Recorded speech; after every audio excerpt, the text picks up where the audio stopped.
Welcome guys. என்னுடன் பிறவாத உறவுகளுக்கு வணக்கம். Sunday video motivational videos upload பண்ணலாம் அப்படின்னு சொல்லியிருந்தேன். லாஸ்ட் சண்டே மட்டும் என்னால் அப்லோட் பண்ண முடியல, அதுக்கு மன்னிச்சிருங்க. இனி ரெகுலராக அப்லோட் பண்ணுறேன். அதுக்கு முன்னாடியே நான் உங்களுக்கு ஒரு அஷ்யூர் பண்ணுறேன்.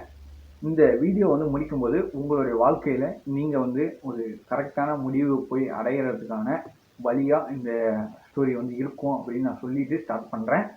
நான் ட்ரெயினில் போயிட்டு இருக்கும்போது என் பக்கத்தில் என் கூட வந்த ஒரு அண்ணனுடைய ஒரு வாழ்க்கை வரலாறு தான் நான் பர்மிஷன் கேட்டாச்சு. அந்த அண்ணன் பார்த்தீங்கன்னாக்கா திருச்சியில் பக்கத்தில் ஒரு கிராமத்தில் பிறக்கிறாரு. அவங்க கூட அக்கா ஒன்று, அம்மா இல்லை, அப்பா, பையன், மகள் 3 பேர் தான். அவங்க அப்பா அவங்க அம்மா 5வது படிக்கும்போது தவறிடுறாங்க. அப்போ பார்த்துக்குங்க, சமூகத்தில் யார் எப்படி என்ன ஏதுன்னே தெரியாதவருக்கு ஒரு விதை மூடப்பட்டு அந்த விதை முளைக்கவே இல்லை. முளைச்சி வெளியே வளர்ந்தாதான் பக்கத்தில் செடி புல்லு கொடி இதெல்லாம் வித்ஸ்டாண்ட் பண்ணி என்னதான் புயல் காற்றடிச்சாலும் நிற்கும். அதே மாதிரி தான் இவரும், அந்த விதை அதை போன்றவர் தான் இவரும். இவங்க அப்பா துப்புரவு பணியாளர் அந்த ஊரில். 10வது 12வது வரைக்கும் அந்த ஊரில் இருக்கிற ஒரு ஸ்கூல்லே மேல்நிலை பள்ளியிலே படிச்சிடறாரு. 12வது முடிச்சதுக்கப்புறம் பிஇ இன்ஜினியரிங் படிக்கணும்னு ஆசை. 12வது முடிச்சா அவங்க அக்காவை கல்யாணம் பண்ணிடுறாங்க. அப்புறம் கவுன்சிலிங் மூலயமா ஒரு சின்ன காலேஜில் இடம் கிடைக்கிது. படிக்கிறாரு. முதல் வருஷத்தை படித்து முடிக்கிறாரு. படிக்கும்போது நிறையா டீஸ் பண்ணுவாங்க இவரை ஏன்னா இவர்கிட்ட இருந்தது ஒரு 3 பேண்ட்டு 3 சட்டை தானா. அதே தான் மாற்றி போட்டுட்டு போகிறான். அந்த மழை காலத்துலேயும் சரி அப்போலாம் இருந்தால் மாற்றி போட்டுட்டு போகிறான். ஒரு சில துவைக்காம கூட போட்டுட்டு போகிறான். அப்படி போட்டு போகும்போது நிறைய பேர் டீஸ் பண்ணுவாங்க. அது மாதிரி அவங்க அப்பாவோட காக்கி பேண்ட்டை போட்டு எடுத்துகிட்டு வந்துட்டான் அப்படின்லாம் சொல்லுவாங்க. அதெல்லாம் எதுவும் பொருட்படுத்த மாட்டார். ஏன்னா இவருக்குன்னு அந்த வாழ்க்கை அதான் அப்படின்ட்டு சரி அடுத்து போகணும் அப்படிங்கிறது தான் இவரோட வாழ்க்கை. சரி மூவ் ஆகிட்டே இருக்காரு. 2வது வருஷம் வராரு. 2வது வருஷம் வரும்போது ஃபீஸ் கட்ட பணம் இல்லாதால இவர்கிட்ட கொஞ்சோண்டு இவரோட சேவிங்ஸ் அமௌண்ட் இருக்குது. அவங்க அப்பாட்ட கேட்குறாரு, முடியலங்கிறாரு, என்னால் எதுவும் திரட்ட முடியல அப்படிங்கிறாரு. இவர் கையில் ஒரு சேவிங்ஸ் அமௌண்ட் வச்சுருக்காரு. சீனியர்ஸ்ட்டு போய் அப்ரோச் பண்ணுறாரு. உங்கள் சீனியர்ஸ் கூட கொஞ்சம் நல்லா இதுவாக இருக்காரு. சீனியர்ஸ்ட்டு போய் அப்ரோச் பண்ணுறாரு. அவங்க கொஞ்சம் அமௌண்ட் தராங்க. ஆசிரியர் கொஞ்சம் ஒரு 2 ஆசிரியர் அமௌண்ட் தராங்க. 3rd செம் ஃபீஸை கட்டிடுறாரு. திருப்பி 4th செம்லையும் பழைய நிலைமைக்கே திரும்புகிறாரு. அப்போ கையில் இருந்த கொஞ்சம் அமௌண்ட் கூட இப்போ கிடையாது, சுத்தமாக கிடையாது. அவங்க மாமா கிட்ட போய் கேட்கலாம், ஐ மீன் அவங்க அக்காவோட ஹஸ்பண்டை கேட்கலாம் அப்படின்ற ஒரு எண்ணமும் ஆனால் கேட்கக்கூடாது அப்படின்னு முடிவில் உறுதியாக இருக்காரு. அப்புறம் என்ன பண்ணுறாருன்னா, காலேஜே சரி நம்ம டீபர் பண்ணிடலாம், ஐ மீன் டிஸ்கன்டினியூ பண்ணிடலாம் அப்படின்ட்டு டிஸ்கன்டினியூ பண்ணிவிட்டு வந்துடுறாரு. டிஸ்கன்டினியூ பண்ணிட்டு ஒரு 1.5 வருஷம் பக்கத்தில் இருக்கக்கூடிய ஒரு எலக்ட்ரிக்கல் ஷாப்பில் வேலை செய்கிறாரு. கிட்டத்தட்ட ஒரு 1.5 வருஷம் வேலை செய்கிறாரு. அப்படி வேலை செஞ்சுருக்கும்போது ஒரு நாள் அவங்க அப்பா நைட் கூப்பிட்டு சொல்கிறாரு, இந்த வேலை உனக்கு சாட்டிஸ்ஃபையாக இருக்கலாம், ஆனால் உங்கள் அம்மாவோட கனவை உன்னால் நிறைவேற்ற முடியாது. உங்கள் அம்மாவோட அந்த கனவை நிறைவேற்றணும் அப்படின்னு சொல்லிட்டு அழுகிறாரு. குமுறி அழுகிறாரு. இவருக்கு என்ன பேசுறதுன்னே தெரியாமல் நின்றுருக்காரு. அப்புறம் கேட்குறாரு கடைசியாக, சரிப்பா அம்மாவோட கனவு என்னன்னு சொல்லுங்கள், நான் நிறைவேற்றுறேன், அதுக்கான முயற்சியை நான் எடுக்கிறேன் அப்படின்னு சொல்கிறாரு. அவங்க அம்மா அவங்க அப்பா சொல்கிறாரு, நீ ஒரு 10 பேருக்கு வேலை கொடுக்கணும், நீ ஒரு முதலாளியாக இருக்கணும் அப்படின்னு சொல்கிறாரு. ஏன்னு கேட்டிங்கன்னா, அவங்க அம்மாவோட அப்பா ஒரு மளிகை கடை வச்சுருக்காரு. அப்போ அவர் ஒரு முதலாளி தானே. ஒரு 2 பேருக்கு வேலை கொடுத்துருக்காரு. அப்போ அவங்க அம்மா சொல்கிறாங்க, அவங்க அப்பாட்ட சொல்லியிருக்காங்க, இது மாதிரி உங்களை மாதிரியே என் பையனையும் நான் ஒரு நாள் முதலாளி ஆக்குவேன் அப்படின்னு சொல்கிறாரு. ஆனால் அன்ஃபார்ச்சுனேட்லி அவங்க அம்மா இறந்துருக்காங்க. அப்புறம் அந்த அவங்க அப்பா சொன்னதை கேட்டுட்டு அப்படியே மூவ் ஆன் ஆகுறாரு. சரி அதுக்கப்புறம் வேலையை விட்டுறாரு. வேலையை விட்டுட்டு நம்ம படிக்கணும், படித்தாதான் நம்மளால் முதலாளியாக ஆக முடியும் அப்படின்னு ஒரு முடிவு இவருக்குள்ளே எடுத்துக்கிறாரு. கண்டிப்பாக படிக்கணும் அப்படின்ட்டு சீனியர்ஸ்லாம் அப்ரோச் பண்ணுறாரு. இவருக்கு அது மட்டும் இல்லாமல் அந்த ஃபோட்டோகிராஃபி அந்த மாதிரி இதெல்லாம் கொஞ்சம் இன்ட்ரெஸ்ட்டு. அப்புறம் சரி அவங்க சீனியர்ஸ்டையும் கேட்கும்போது விஷுவல் கம்யூனிகேஷனும் விஷுவல் மீடியாவும் என்ன ஷூர் அபவுட் என்ன கோர்ஸ்னு எனக்கு சரியாக மறந்துச்சு. அது பெங்களூருக்கும் தமிழ்நாட்டுக்கும் பக்கத்தில் இடைப்பட்ட ஒரு காலேஜில் போய் சேர்றாரு. அவங்க வித் ஹெல்ப் ஆஃப் சீனியர்ஸோட போய் சேர்றாரு. சேர்ந்து படிச்சிடறாரு. படித்து முடிச்சிடறாரு. அங்கேயும் படிக்கும்போது இதே மாதிரி ஒரு கூட்டம் டீஸ் பண்ண தான் செய்யுது. ஆனால் அதையும் பொருட்படுத்தாமல் வாழ்க்கையில் அந்த கனவை நோக்கி ஓடிக்கிட்டே இருக்காரு.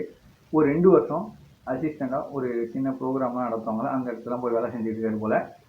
இது மாதிரி போய்கிட்டே இருக்குது. அப்புறம் ஒரு நாள் முடிவு எடுக்கிறார் போல். நைட்டு உட்காந்து இனி நம்ம இதே மாதிரியே நம்ம வேலை செஞ்சுட்டுனா நம்மளால முதலாளி ஆக முடியாது, நம்ம அம்மாவோட கனவு நிறைவேற்றணும் அப்படின்றதுக்காண்டி ஒரு கம்பெனி இவரும் இன்னொரு க்ளோஸ் ஃப்ரெண்டும் சேர்ந்து ஒரு கம்பெனி ஸ்டார்ட் அப் பண்ணுறாங்க. ஸ்டார்ட் அப் பண்ணி ஃபஸ்ட்டு கொஞ்ச நாள் ஒரு டெவலப்மெண்ட்டே இல்லை. திரும்பியும் போடுறாங்க, இன்வெஸ்ட்மெண்ட் பண்ணுறாங்க, நிறையா பண்ணுறாங்க, செலவாகுது, ஒன்றுமே இல்லை. ஃபைனலி ஒரு பெரிய ஒரு ஆப்பர்ச்சுனிட்டி கிடைக்குது. ஐ மீன் அந்த ப்ரோக்ராம்லாம் நடத்துகிறாங்களே, அதுக்கு ஷூட் பண்ணுற மாதிரி அந்த மாதிரி சொல்லியிருந்தாரு. ஒரு திருப்பி ஒரு பிளான் அந்த ப்ரோக்ராம் கிடைக்கிது. பெரிய ப்ரோக்ராம் கிடைக்குது. போகிறாங்க, சக்ஸஸ் ஆகுது, நல்ல அமௌண்ட் பார்க்குறாங்க. திருப்பியும் அதே மாதிரி நிறையா ஆகி இன்றைக்கி இவர் 20 பேர்த்துக்கு இவரும் அவங்க ஃப்ரெண்டும் சேர்ந்து வேலை தந்துக்கிட்டு இருக்காங்க. இன்றைக்கி இவரும் ஒரு முதலாளி. அவர் பெருமையாக சொல்கிறாரு, என்கிட்ட சொன்னார், எங்கள் அம்மாவோட கனவை நான் நிறைவேற்றிட்டேன், எங்கள் அப்பாவோட கண்ணீரை நான் தொடச்சிட்டேன். இன்னைக்கு எனக்குன்னு எங்கள் ஊரில் ஒரு தனி ஒரு இடம் கூட ஒரு ஒரு சிண்டு இடம் கூட கிடையாது. ஆனால் இன்றைக்கி என் பேரில் நான் ஒரு ஃப்ளாட் வாங்கியிருக்கேன். ஒரு பெருமையாக ஒரு கர்வத்தோடு வந்து சொல்கிறாரு. அது வந்து அவர் வந்து எப்படி ஒரு தற்பெருமை அப்படின்னு வந்து சொல்கிறதுல அவரோட பட்ட கஷ்டங்கள் அதுக்கான ஒரு பலன் தான் அது. அப்போ நான் வந்து அவர்கிட்ட கடைசியாக ஒன்று நான் கேட்டேன், ஆனால் உங்கள் வெற்றிக்கு வந்து என்னென்ன காரணம் அப்படின்னு நான் கேட்டேன். அது வந்து அவர் சொன்னார், இது மாதிரி எங்கள் அப்பாவோட கண்ணீர் தான் அப்படின்னு நான் சொன்னேன். என்னென்ன சும்மா கண்ணீருங்கிறீங்க அப்படின்னு நான் சும்மா ஒரு விளையாட்டுக்காக கேட்டேன். ஆமாண்டா தம்பி அப்படின்னது. ஏன்னு கேட்டதுக்கு சின்ன ஒரு விளக்கம் கேளுங்க, நல்லா கேளுங்க. எந்த ஒரு மகனுக்குமே தன் அப்பாவோட கண்ணீரை பார்க்கக்கூடிய அந்த வாய்ப்பு அதிர்ஷ்டம் வந்து கிடைக்காது அப்படின்னு சொன்னார். வாய்ப்புன்னு சொல்ல அதிர்ஷ்டம் அப்படின்னு சொன்னார். எனக்கு அந்த அதிர்ஷ்டம் வந்து கிடைச்சிருக்கு அப்படின்னாரு. ஏன்னா அப்படின்னு கேட்டதுக்கு, ஒரு தந்தை தன்னுடைய கஷ்டத்தை வந்து என்றைக்குமே ஒரு பையன்கிட்ட வந்து பகிர மாட்டார். அவர்கிட்ட இருக்க பணத்தையோ ஒரு அன்பையோ ஒரு அறிவையோ மட்டும்தான் பகிர்வார். அவருடைய கஷ்டத்தை வந்து யாருக்கிட்டையும் பகிர மாட்டார். ஆனால் எங்கள் அப்பா என்கிட்ட சொன்னது, எனக்கு வந்து ஒரு அதிர்ஷ்டம் கிடைச்சிது, அதுதான் என் வெற்றிக்கு வந்து காரணம் அப்படின்னு வந்து சொன்னார். அது மட்டும் இல்லாமல் இந்த கேலி பண்ணாங்க அப்படின்னு நான் சொல்லியிருந்தேன் உங்கள்கிட்ட காலேஜில். அந்த ஐ மீன் இந்த விஷுவல் கம்யூனிகேஷன் விஷுவல் மீடியா அந்த காலேஜில் படித்த அந்த கும்பலில் இருந்த பசங்க ஒரு 2 பசங்க வந்து இவர்கிட்ட இன்னைக்கு வேலை செஞ்சுட்டு இருக்காங்க. இவர் வந்து அந்த இதெல்லாம் எதுவுமே பொருட்படுத்தாமல் இன்னைக்கு ஒரு மனப்பான்மையாக ஒரு மனிதநேயத்தோடு வந்து அவங்களுக்கும் ஒரு வேலையை வந்து கொடுத்துருக்காரு. அதனால் முடிஞ்ச அளவுக்கு யாரையுமே வந்து டீஸ் பண்ணாதீங்க வாழ்க்கையில். உங்கள் ஃப்ரெண்ட்ஸ்குள்ளே சும்மா கலாச்சிக்கிறீங்களா, அது வந்து ஓகே.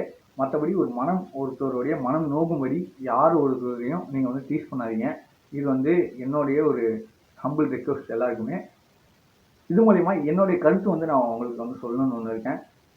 நம்ம டேங்க்கில் வந்து வீட்டில் டேங்க்கில் மேலே ஊற்றுற அந்த போர் தண்ணி வந்து ஒன்று தான், சரிங்களா? அது கீழே வந்து பிரிஞ்சு கிச்சனுக்கு தனியாக, பாத்ரூம் தனியாக, டாய்லெட் எக்ஸெட்ரா நிறையா இடத்துக்கு போயிட்டு இருக்கு. சப்போஸ் நீங்கள் வந்து குடிக்கிற மாதிரியா இருந்தால் கிச்சனில் போய் குடிப்பீங்க, சரிங்களா? அந்த தண்ணியை குடிக்கிறதுக்கு பாத்ரூம்லேயோ டாய்லெட்லேயோ போய் குடிக்க முடியுமா நம்மளால்? குடிப்பீங்களா? குடிக்க மாட்டோம். ஆனால் தண்ணின்றது ஒன்று தான் மேலே, கரெக்டுங்களா? சோர்ஸ்ன்றது ஒன்று தான். அதே மாதிரி தான் நம்ம வாழ்க்கைன்றது ஒன்று தான். அந்த வாழ்க்கையில் நம்ம கிச்சனில் இருக்கிற தண்ணி மாதிரி ஆகணுமா, இல்லை டாய்லெட்டில் இருக்கக்கூடிய தண்ணி மாதிரி ஆகணுமா, முடிவெடுக்கக்கூடியது நம்ம தான், சரிங்களா? முடிஞ்ச அளவுக்கு உங்களுடைய கனவுல எவ்வளோ கஷ்டங்கள் வரதான் செய்யும், கண்டிப்பாக வரதான் செய்யும். வாழ்க்கைன்னு ஒன்று வந்தால் கண்டிப்பாக கஷ்டம்னு ஒன்று தான் செய்யும். எவ்வளோ தடங்கள் வந்தாலும் உங்கள் வாழ்க்கையில் உங்களுடைய அந்த லட்சியத்தை நோக்கி ஓடிக்கிட்டே இருங்க. முதல் தடவை விழுவீங்க, எழுங்க, திருப்பி ஓடுங்க, தோப்பீங்க, சரி ஓகே இட்ஸ் ஓகே அப்படின்ட்டு ஓடிக்கிட்டே இருங்க. கண்டிப்பாக உங்களுடைய வெற்றி வந்து ஒரு நாள் அங்கீகரிக்கப்படும். உங்களுடைய நம்ம சைலேந்திர பாபு சார் சொன்ன மாதிரி தான், உங்களுடைய நீங்கள் இருக்கக்கூடிய இடத்தை பொறுத்து தான் இந்த சமூகம் வந்து நம்மளை மதிக்கும். இதுதான் இன்னையோட ஃபேக்ட்டு. எல்லாருமே ஞாபகத்தில் வச்சுக்கோங்க. அதனால் முடிஞ்ச அளவுக்கு உங்களுடைய லட்சியத்தை நோக்கி ஓடிக்கிட்டே இருங்க. கண்டிப்பாக உங்களுடைய வெற்றி வந்து ஒரு நாள் அங்கீகரிக்கப்படும். Be the best of luck. இந்த வீடியோ வந்து உங்களுக்கு பிடிச்சிருக்கும்னு நினைக்கிறேன். அது வரைக்கும் உங்களிடம் விடைபெறுவது with your support and love. Bye bye guys.